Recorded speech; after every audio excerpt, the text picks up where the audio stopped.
Putting yourself forward as the face of a campaign is no easy task, but Abby knows all too well what it's like when exercise isn't an option for someone. From the age of 12, her EDS meant conventional sports were no longer on the cards.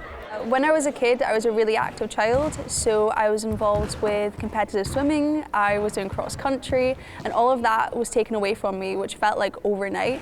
It was completely ripped away. I was pretty much housebound for about 6 months. I couldn't really go to school for 2 years, so I had to try and find a different sport, a different adaptation. So I started wheelchair racing. So it really gave me a sense of purpose in life, and it probably saved my life. Abby felt isolated from sport at the time, a feeling she knows many disabled people can experience, and a lot of the wider public might have felt during the pandemic. Mental health charity SAMH is encouraging more people to find the activity that will suit them to boost their well-being. We know the demand on mental health services is rising, and sport and physical activity is often a quick and easy way to get that initial levels of mental health and well-being up.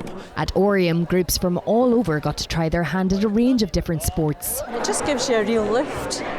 You come away, we go for a cup of tea, so we then chat over just netball, but also just general things. It's way more fun than you think, because with 10 people it gets way more interesting. I just love all the opportunities that everyone's got for getting involved, and there's a space for everyone to get to do it.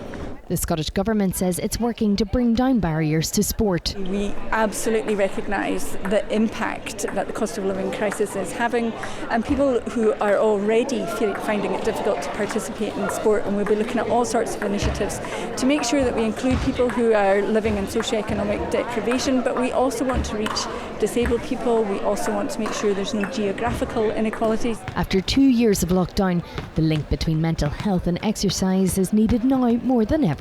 Evanna Holland, STV News.